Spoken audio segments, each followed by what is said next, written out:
रात को करीब 11 बजे का वक्त होता है जब एक घर के अंदर बहुत ही तेज चीख पुकार आने लगती है। अड़ोसी पड़ोसी वहां पर इकट्ठा हो जाते हैं, घर धू धू कर जलने लग जाता है। दोस्तों, उस घर का जो मुखिया होता है, उसकी पत्नी होती है, वो बार बार चीख चीख कर यही कह रहे थे कि हमारी जवान बेटी इस घर के अंदर है, कोई उसे बचा लो। दोस्तों, वहां पर तमाम भीड़ तो खड़ी होती है, लेकिन किसी की हिम्मत वहां पर ये नहीं करती कि वो उस बेटी को जाकर अंदर से बचा कर लाए। तभी वहां पर उस घर का एक नौकर एक भीगे हुए कंबल को लेकर आता है और वो बिना कुछ सोचे समझे उस आग में कूद जाता है।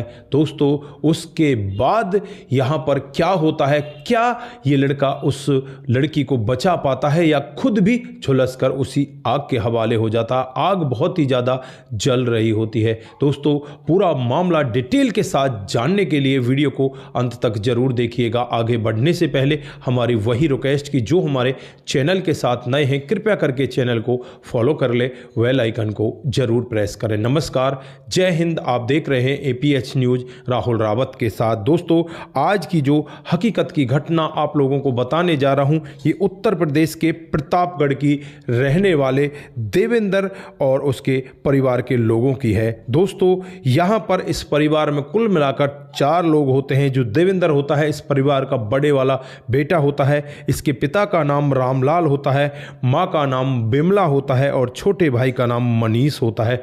कुल मिलाकर ये 4 लोगों का परिवार होता है। गरीब परिवार होता है, जैसे तैसे करके ये अपना गुजारा कर रहा होता है। दोस्तों, यहाँ पर जो देवेंद्र होता है वो अब जवान हो चुका था और उसके ऊपर घर की जिम्मेवारी आ चुकी थी। माता पिता तो बूढ़े होते हैं, छोटा भाई काफ़ी इससे छोटा होता है। दोस्तों, अब ये जैसे तैसे करके अपने परिवार को पाल रहा होता है, लेकिन यहाँ पर ये अच्छे से पैसे नहीं कमा पा रहा था। फिर एक दिन इसके पास इसके एक दोस्त का फ़ोन आता है जो हीरे तराशने का काम किया करता है। वो गुजरात के सूरत में रहकर काम किया करता और अपने दोस्त को भी सूरत बुलाने के लिए कहता है। माता पिता से देवेंद्र बातचीत करता है और फिर ये ट्रेन पकड़कर सीधे सूरत में पहुंच जाता है। वहां जाने के बाद इसे एक दुकान पर लगा दिया जाता है। दुकान जिसकी होती है उसका नाम महेंद्र सेठ होता है। दोस्तों, महेंद्र सेठ के परिवार में भी कुल मिलाकर 3 लोग होते हैं, उसकी पत्नी सावित्री और उसकी बेटी पायल। दोस्तों, यहाँ पर जब देवेंद्र को महेंद्र सेठ देखता है, उसके कामकाज को देखता है, तो बहुत ही ज़्यादा प्रभावित होता है। बहुत ही ईमानदार लड़का होता है और फिर इससे कहता है कि तुम्हें मेरे साथ मेरे घर चलना होगा, मेरे घर पर चलिए, वहीं रहना, वहाँ पर तुम्हें खाना पीना भी मिल जाएगा, तुम्हारी तनख्वाह यही रखी जाएगी और घर के कामकाज में मेरा हाथ बटाना। और कुछ हमारे वहाँ पर नौकर हैं, दूसरा एक कारोबार और है, उसमें उन नौकरों को तुम्हें देखना है। दोस्तों, यहाँ पर देवेंद्र भी बिना कुछ सोचे समझे इस सेठ के साथ उसके घर पर चला जाता है। वहीं पर रहकर कामकाज करने लगता है। धीरे धीरे समय बीतने लगता है। लगभग 2 साल का समय बीत जाता है। इन 2 सालों में देवेंद्र इस महेंद्र सेठ के दिल को बिल्कुल जीत चुका था और यहाँ पर वो एक घर का सदस्य ही बन चुका था। दोस्तों, अब यहाँ पर एक दिन रामलाल जो इसके पिता होते हैं, उनका फ़ोन इसके पास आता है और इसे कहने लगते हैं कि बेटा, तेरी माँ की बहुत ज़्यादा तबीयत खराब है, उसे हॉस्पिटल में एडमिट किया गया है। डॉक्टर साहब उसके इलाज के लिए 2 लाख रुपए मांग रहे हैं। दोस्तों, जो देवेंद्र होता है वो सारी तनख्वाह अपने घर वालों के पास भिजवा दिया करता था। अब उसके पास 2 लाख रुपए इकट्ठे कहाँ से आए, वो बिल्कुल उदास बैठा होता है। तभी उसका जो मालिक होता है देवेंद्र, वो ये पूरा वाकया देख लेता है। तभी जो इसका मालिक होता है महेंद्र, वो ये पूरा वाकया देख लेता है और देखने के बाद देवेंद्र से पूछने लगता है कि देवेंद्र, हुआ क्या है, तुम किस तरह से उदास हो। दोस्तों, यहाँ पर देवेंद्र पूरा वाकया बताता है। जो महेंद्र सेठ हैं वो पूरा वाकया समझ जाते हैं, अपने मुनीम को ऑर्डर देते हैं कि इसे 2 लाख रुपए दे दो और देवेंद्र से कहा जाता है कि जब तक तुम्हारी माँ की तबीयत ठीक ना हो जाए तुम वापस मत आना, वहीं रहकर अपनी माँ का इलाज करवाना, तुम्हारी तनख्वाह तुम्हारे खाते में डाल दी जाएगी। दोस्तों यहाँ पर देवेंद्र बहुत ज़्यादा खुश होता है और सीधे अपने गांव पहुंच जाता है। गांव पहुंचने के बाद वो नज़दीकी हॉस्पिटल में जाता है, वहां जाकर पैसे जमा करवा देता है और अपनी माँ का इलाज करवाता रहता है। लगभग 2 महीने का समय बीत जाता है। इन 2 महीनों में महेंद्र सेठ का भी बहुत बार फ़ोन आता है, उससे यही पूछता है कि बेटा कोई और पैसों की ज़रूरत तो नहीं है, तो ढंग से अपनी माँ का इलाज करवाना। दोस्तों यहाँ पर देवेंद्र 2 महीने के बाद जब माँ का इलाज पूरा हो जाता है तो वापस अपने काम पर सूरत आ जाता है और वहीं पर अपने कामकाज को संभालने लगता है। दोस्तों लगभग धीरे धीरे करके 6 महीने का समय और बीत जाता है। 6 महीने के बाद एक दिन रात को करीब 9 बजे का वक्त रहा होगा जब अचानक महेंद्र सेठ के घर में आग लग जाती है। आग शॉर्ट सर्किट की वजह से लगी थी और आग इतनी भयंकर हो जाती है कि उस घर के अंदर जाना आना बहुत ज़्यादा मुश्किल हो जाता है। चारों तरफ धुआं ही धुआं होता है। आग यहाँ पर धू धू कर घर को जला रही होती है। दोस्तों आनन फानन में ही यहाँ पर शोर मचाया जाता है, लोग बागों की भीड़ वहाँ पर जुट जाती है, लेकिन किसी की हिम्मत नहीं पड़ रही थी कि इस घर के अंदर जाकर कुछ किसी सामान को निकाला जाए। दोस्तों यहाँ पर महेंद्र सेठ की जो पत्नी होती है सावित्री, वो कहने लगती है कि पायल तो घर के अंदर ही है। दोस्तों अब यहाँ पर जो नौकर होता है घर का देवेंद्र, वो एकदम से वहीं पर पड़ा हुआ एक कंबल लेता है, उसे पानी में डुबोता है और अपने शरीर पर लपेटकर उसे वो सीधा का सीधा आग की तरफ भागने लगता है। जो यहाँ पर महेंद्र सेठ होते हैं उसे रोकने का यत्न करते हैं, लेकिन वो उनके रोके नहीं रुकता, सीधा उस आग को चीरता हुआ उस कमरे के अंदर चला जाता है जहाँ पर पायल अब एकदम से बेहोश हो चुकी थी, क्योंकि वहाँ पर धुआं इतना ज़्यादा था, थोड़ी सी वो झुलस भी गई थी। अब यहाँ पर पायल के ऊपर वो उस कंबल को लपेटता है और लपेट कर अपने कंधे पर पायल को लेकर सीधे वहाँ से वो छलांग लगा देता है। दोस्तों जैसे ही वो बाहर आता है, पायल तो बाहर आ जाती है लेकिन पायल बेहोशी की हालत में होती है और फिर यहाँ पर ये लड़का भी बेहोशी की हालत में चला जाता है। आनन फानन में ही वहाँ पर एम्बुलेंस आ जाती है, फायर ब्रिगेड की टीम आ जाती है, आग पर काबू पा लिया जाता है। इधर इन दोनों को उठाकर नज़दीकी एक प्राइवेट हॉस्पिटल में भर्ती करा दिया जाता है और अब माता पिता यहाँ पर यही प्रार्थना कर रहे थे कि इन दोनों बच्चों को सही सलामत कर दे। हे परमात्मा, हम पर तेरा बहुत आशीर्वाद है, आज हमें और थोड़ा सा आशीर्वाद दे दे, इन बच्चों को सही सलामत बाहर कर दे। दोस्तों अब यहाँ पर जो माता पिता है उनकी गुहार को लगभग 5 दिनों के बाद मंजूरी मिलती है। 5 दिन के बाद जो बेटी होती है पायल, वो होश में आ जाती है। पायल को होश में आने के बाद अब माता पिता को चिंता होती है कि देवेंद्र को भी होश आना चाहिए और फिर लगभग 15 दिनों के बाद देवेंद्र को भी होश आ जाता है।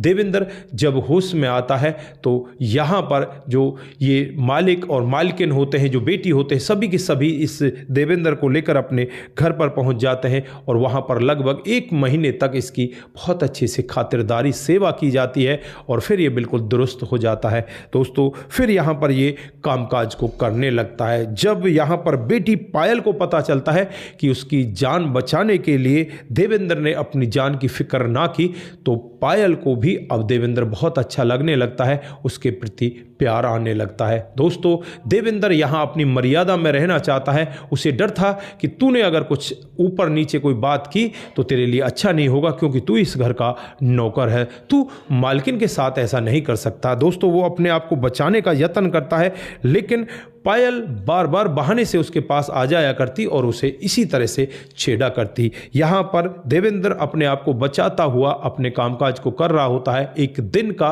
वाकया होता है जब पायल देवेंद्र से पूछने लगती है कि देवेंद्र, तुम्हारा जन्मदिन कब है, क्या तुम अपने जन्मदिन को मनाते हो? तो देवेंद्र यहाँ पर कहता है कि नहीं नहीं मैडम, हम गरीब लोग भला जन्मदिन को कैसे मनाएंगे, ये जन्मदिन के चोचले तो अमीर लोगों के हैं, हमारे पास इतना पैसा कहाँ होता है कि जो हम अपने दिन के कामकाजों के प्रति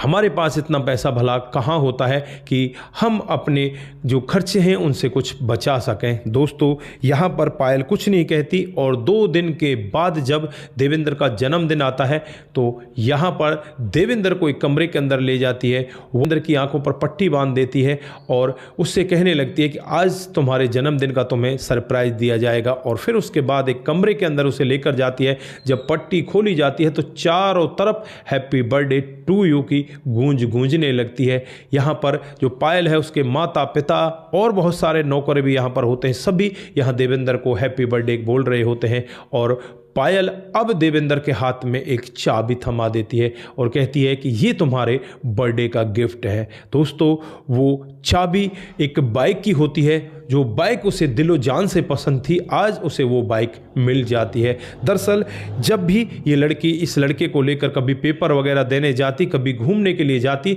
तो इससे इसी तरह से बातचीत करती। ये लड़का जब भी इस बाइक को देखता तो बहुत ज़्यादा खुश भी हो जाता और फिर बहुत ज़्यादा निराश भी हो जाया करता, क्योंकि ये लड़का इस बाइक को देखकर खुश तो हो जाता लेकिन जब इसके दिल और दिमाग में इसे खरीदने की बात आती तो ये नर्वस हो जाता, क्योंकि बहुत पैसों की वो बाइक थी। आज इसे बाइक मिल जाती है तो ये बहुत ही ज़्यादा खुश होता है। दोस्तों अब यहाँ पर इन दोनों की दोस्ती आगे बढ़ने लगती है। जो माता पिता होते हैं इस लड़के से कहते हैं कि बेटा तू अपने माता पिता से बातचीत कर ले और अब तुझे शादी कर लेनी चाहिए। यहाँ पर ये लड़का कहता है कि हाँ शादी तो मेरे घर वाले भी सोच रहे हैं, उन्होंने एक लड़की देख भी ली है। तो यहाँ पर माता पिता कहते हैं कि लड़की देखने की ज़रूरत क्या है, हमारी पायल है ना।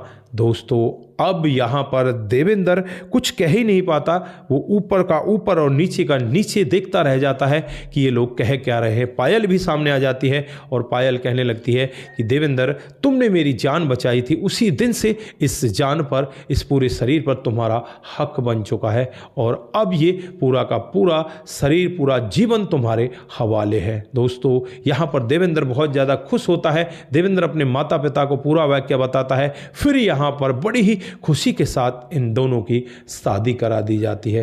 दोस्तों उस दिन के बाद से ये बड़े ही अच्छे तरीके से रह रहे हैं और जो यहाँ पर महेंद्र सेठ हैं उनके पास कोई दूसरी औलाद नहीं होती।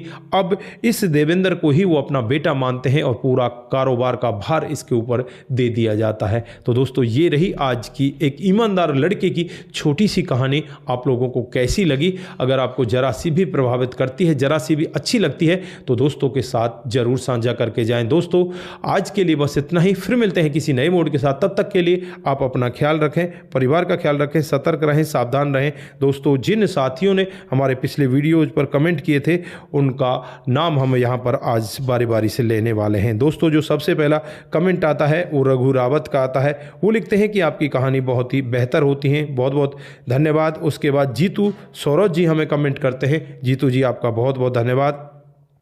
उसके बाद जो कमेंट आता है वो कमल नैन का आता है। वो लिखते हैं कि आपकी कहानी बहुत बेहतर होती है, बहुत बहुत धन्यवाद।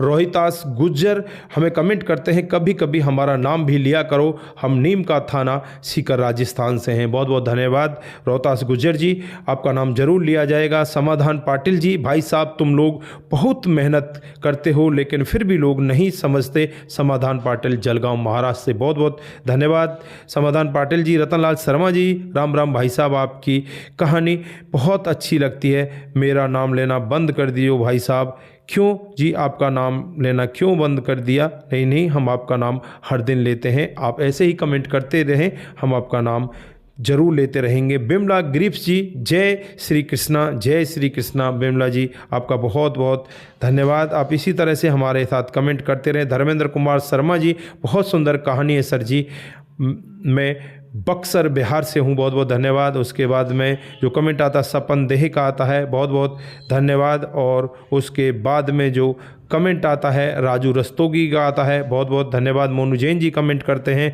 दीप चंद्रा जायसवाल जी का भी कमेंट आता है और गुरप्रीत सिंह जी भी हमें कमेंट करते हैं। आप सभी का दिल की गहराइयों से बहुत बहुत धन्यवाद। आप सभी लोग इसी तरह से हमारे साथ बने रहें। सुंदर कुमार सिंह हमें कमेंट करते हैं, मेरा नाम भी लिया करो, बहुत बहुत धन्यवाद सुंदर जी। उसके बाद में पुष्पा श्रीवास्तव का कमेंट आता है। मोनू जैन जी कमेंट करते हैं। शंकर स्वामी जी का कमेंट आता है और राम गोसाई जी गुरप्रीत सिंह जी, भूपेंद्र कुमार जी, आप सभी का दिल की गहराइयों से बहुत बहुत धन्यवाद। आप सभी लोग इसी तरह से हमारे साथ बने रहें, इसी तरह से अपने कमेंट हमारे साथ में साझा करते रहें। सतर्क रहें, सावधान रहें, रिश्तों की अहमियत को जरूर समझें। नमस्कार, जय हिंद, जय भारत।